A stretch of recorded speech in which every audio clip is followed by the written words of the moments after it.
بنتمرن على ركنيات لان هم مميزين فيها. يمكن الكابتن اسماعيل والكابتن حسن والكابتن اسامه عملوا اساس ان احنا جوه ال 18 في الضربات الركنيه يبقى في لعيبه من عندنا ليهم مهام خاصه اللي هم بيبقوا واقفين ازاي او بيراقبوا ازاي، زائد ان الكابتن عبد الواحد ان شاء الله يبقى ليه دور خاص بالنسبه للركنيات اللي علينا، لان هو هيبقى مميز في حكايه ان هو يطلع ياخد الكوره من الاول ان شاء الله، لان هو يمتاز ان ايده هتساعده ان شاء الله جوه ال 18 ودي ميزه بالنسبه له. وزائد ان اللعيبه اللي عندنا هيتمركزوا لان احنا عندنا برضه لعيبه طوال القامه ومميزين بالجامب وهيبقى منهم احمد جعفر وممكن عزاء وعمرو زكي واليكس وفتح الله، يعني مجموعه لعيبه وصلاح سليمان كمان بقى موجود رجع، وده اللي اتمرنا فيه على الماتش اللي فات الودي مع المقصه. فان شاء الله الموضوع ركنيات ان شاء الله عاملين حسابه، والفتره اللي فاتت فضلنا نتمرن. ما كانش باين في شرايط الفيديو اللي هم كانوا بيعملوا ركنيه ديت، لان احنا اتفرجنا على ماتشين 3 ليهم في المعسكر اللي هو قبل ماتش الذهاب، فما كانش باين خالص اللي هم بيعملوه. يمكن هم فاجئونا بالموضوع ده، والحمد لله احنا قدرنا جوه الملعب وكلام الكابتن حسن والكابتن اسماعيل اللي احنا نقدر نركز في الموضوع ده لان هم كانوا مميزين، وبدليل الحمد لله يمكن طلعنا بالماتش من غير اي حاجه اي خسائر لينا. 1-0 مش كويسه قوي ومش وحشه قوي، او احنا برضه بنمتاز ان مش خط الدفاع بس هو اللي بيلعب. ان شاء الله يقدر الهجوم بتاعنا ان شاء الله يقدر يسجل لنا هناك، لان مش الدفاع بس هو اللي بيلعب الماتش، لا احنا كلنا 11 لعيب.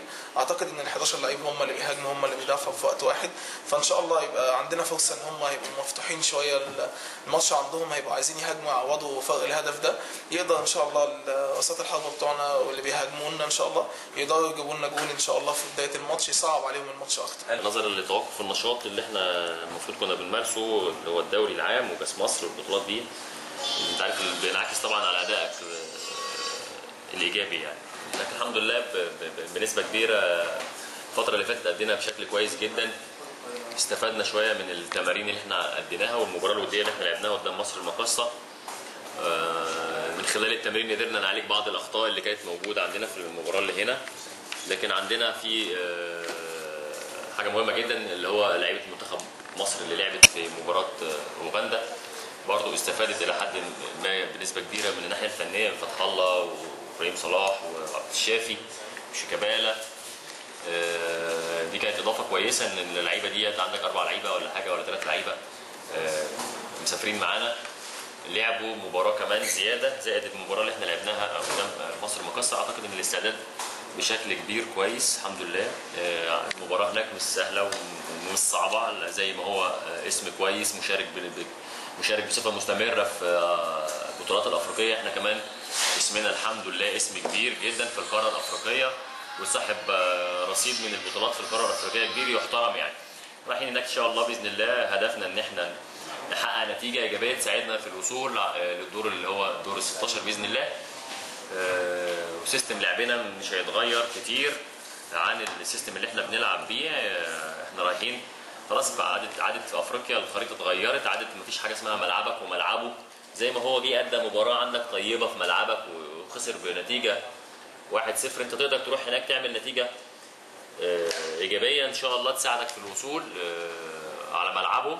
يمكن درجه الحراره اللي الناس بتتكلم عليها وبتاع، احنا لعبنا في تنزانيا وكانت درجه الحراره عاليه. برضو قدامنا مثال النادي الاهلي لعب في اثيوبيا ونقص الاكسجين بيبقى مؤثر على اداء اللعيبه، ولكن يعني ما شعرناش ان الجو كان ليه تاثير. احنا ان شاء الله باذن الله رايحين نعمل مباراه كبيره تساعدنا في الوصول باذن الله للدور الثاني يعني. عندنا ثقه في لعيبتنا وثقه بالله ان احنا نأدي مباراه كبيره ان شاء الله. شيكابالا كان عيان بقاله 3 ايام لسه جاي النهارده، يعني هو من بعد ما رجع من المنتخب السبت حد 2 والنهارده الثلاث.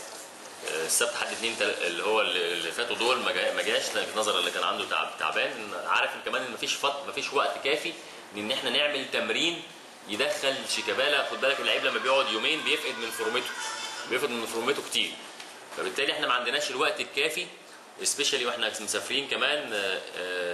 هناخد يوم في السفر يوم سفر اللي 6 هو وهتوصلوا تاني يوم. احنا هنتمرن 4 هنوصل يوم 5. يوم 5 ده رايح مننا هناك كمان، ربما ما نعرفش نعمل اي تمرينه، ولو عملنا تمرينه خفيفه هتبقى تمرينه، لان انت هتبقى مسافر حوالي بتتكلم في من هنا للامارات 4 ساعات، ومن تعمل ترانزيت في الامارات 8 ساعات، وبعدين تسافر من دبي لابيجان ب 8 ساعات، فبالتالي هيبقى يوم حوالي 20 ساعه سفر. فانت ما عندكش الفرصه كافيه ان انت تعمل تمرين هناك ترجع بيه الحاله البدنيه للعيبه، لا انت بتعمل حاجه اسمها استشفاء بس من رحله السفر، فدي بتبقى حوالي من نص ساعه ل 40 دقيقه، بتبقى حاجات بسيطه كده، حاجات فاني بس عشان اعود اللعيب على عضلته، ارجع عضلته او النغمه العضليه بتاعت اللعيب للشغل الطبيعي اللي هو الشغل. ومن ثم بعد كده نتمرن يوم اللي هو يوم 6 ويوم 7 عاده بيبقى على الملعب اللي احنا هنلعب عليه، بيبقى برضو تمرينه خفيفه عشان تعمل الريكفرنج بتاع اللعيب بشكل كويس او الاستشفاء، عشان يكون يوم 8 جاهز بنسبه 100. فاحنا ما عندناش الوقت الكافي اللي احنا ناخد فيه حد عشان يجهز، مفيش وقت نجهز فيه هناك. وهو ربما كانت الفرصه الوحيده امبارح، المباراه امبارح، واحنا بالدليل على كده ان احنا شاركنا صلاح سليمان ال 90 دقيقه كامله، او طلعناه في اخر جزء في اخر جزء اللي هو 70 دقيقه كامله، عشان يعني ياخد جزء بسيط من حساسيه المباريات اللي احنا بنتمناها. لكن زي ما قلنا شيكابالا لعيب كويس ولعيب كبير، كنا نتمنى ان هو يكون موجود.